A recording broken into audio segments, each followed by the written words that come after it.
வேதம் கேட்போம். யாத்திராகமம் 39ஆம் அதிகாரம்.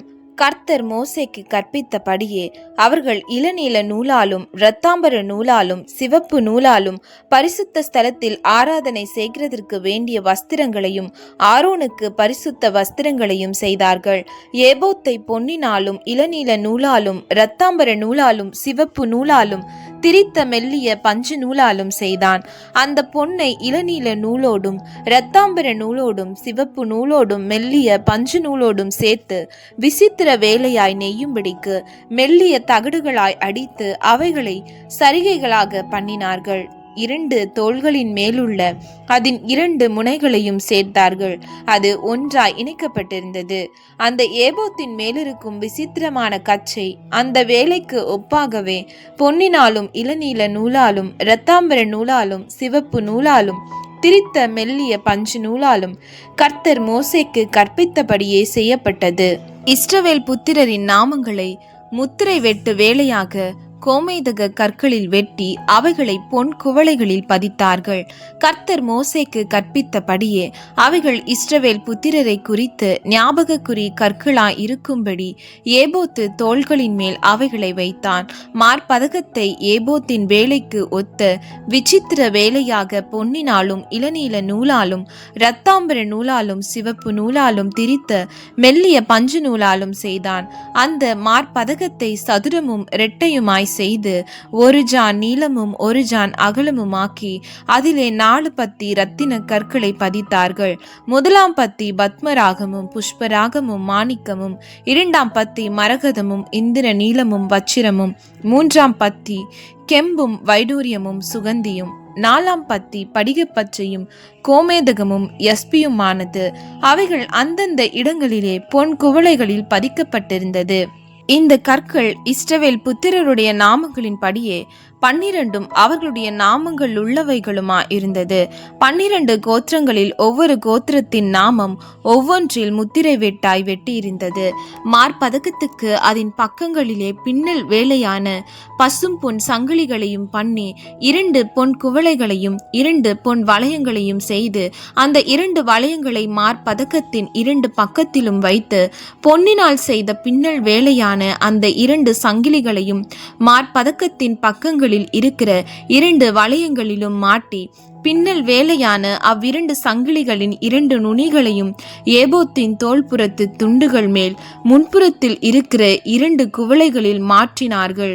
பின்னும் 2 வளையங்களை பண்ணி அவைகளை ஏபோத்தின் கீழ்ப்புறத்திற்கு எதிரான மார்பதக்கத்தின் மற்ற 2 பக்கங்களிலும் அதன் ஓரத்தில் வைத்து வேறு 2 பொன் வளையங்களையும் பண்ணி அவைகளை ஏபோத்தின் முன்புறத்தின் 2 கீழ் பக்கங்களில் அதன் இணைப்புக்கு எதிராகவும் ஏபோத்தின் விசித்திரமான கச்சைக்கு மேலாகவும் வைத்து மார்பதக்கம் ஏபோத்தின் விசித்திரமான கச்சைக்கு மேலாக இருக்கும்படிக்கும் ஏபோத்திலிருந்து நீங்கி போகாதபடிக்கும் அதை அதன் வளையங்களால் ஏபோத்தின் வளையங்களோடே இளநீல நாடாவினாலே கர்த்தர் மோசேக்கு கற்பித்தபடியே கட்டினார்கள்.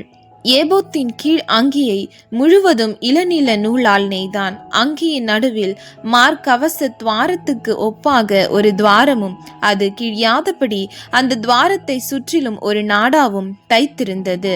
அங்கியின் கீழ் ஓரங்களில் தொங்கத்தக்கதாக திரித்த இளநீல நூலும் இரத்தாம்பர நூலும் சிவப்பு நூலுமான வேலையாக மாதாளம் பழங்களை பண்ணி பசும் பொன்னினால் மணிகளையும் பண்ணி அந்த மணிகளை அங்கியின் ஓரங்களில் சுற்றிலும் மாதுளம் பழங்களின் இடையிடையே தொங்க வைத்தார்கள். கர்த்தர் மோசேக்கு கற்பித்தபடியே ஆராதனைக்குரிய அங்கியின் ஓரத்தை சுற்றிலும் 1 மணியும் 1 மாதுளம் பழமும் 1 மணியும் 1 மாதுளம் பழமுமா இருந்தது. ஆரோனுக்கும் அவன் குமாரருக்கும் மெல்லிய பஞ்சு நூலால் நெசவு வேலையான அங்கிகளையும் மெல்லிய பஞ்சு நூலால் பாகையும் அலங்காரமான குல்லாக்களையும் திரித்த மெல்லிய சணல் நூலால் சல்லடங்களையும் திரித்த மெல்லிய பஞ்சு நூலாலும் இளநீல நூலாலும் இரத்தாம்பர நூலாலும் சிவப்பு நூலாலும் சித்திர தையல் வேலையான இடைக்கச்சையும் கர்த்தர் மோசேக்கு கற்பித்தபடியே செய்தார்கள். பரிசுத்த கிரீடத்தின் பட்டத்தையும் பசும் பொன்னினாலே பண்ணி கர்த்தருக்கு பரிசுத்தம் என்னும் எழுத்துக்களை அதிலே முத்திரை வெட்டாக வெட்டி அதை உயர பாகையின் மேல் கட்டும்படி கர்த்தர் மோசேக்கு கற்பித்தபடியே இளநீல நாடாவினால் கட்டினார்கள். இப்படியே ஆசரிப்பு கூடாரமாகிய வாசஸ்தலத்தின் வேலையெல்லாம் முடிந்தது. கர்த்தர் மோசேக்கு கற்பித்தபடி எல்லாம் இஸ்ரவேல் புத்திரர் செய்தார்கள். பின்பு வாசஸ்தலத்தை மோசேயினிடத்தில் கொண்டு வந்தார்கள்.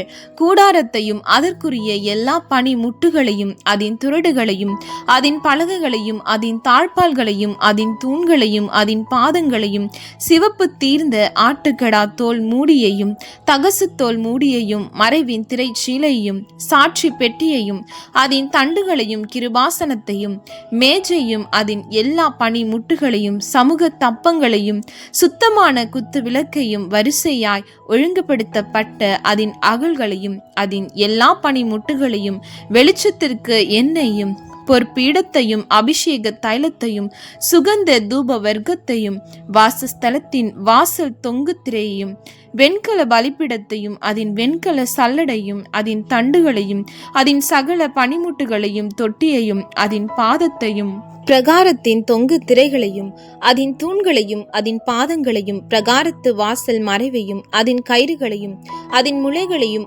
ஆசரிப்பு கூடாரமான வாசஸ்தலத்தின் வேலை கடுத்த சகல பனிமுட்டுகளையும் பரிசுத்த ஸ்தலத்திலே செய்யும் ஆராதனை கடுத்த வஸ்திரங்களையும் ஆசாரிய ஊழியம் செய்கிற ஆரோனின் பரிசுத்த வஸ்திரங்களையும் அவன் குமாரரின் வஸ்திரங்களையும் கொண்டு வந்தார்கள். கர்த்தர் மோசேக்கு கற்பித்தபடி எல்லாம் இஸ்ரவேல் புத்திரர் சகல வேலைகளையும் செய்தார்கள். மோசே அந்த வேலைகளை எல்லாம் பார்த்தான். கர்த்தர் கற்பித்தபடியே அதை செய்திருந்தார்கள். மோசே அவர்களை ஆசீர்வதித்தான்.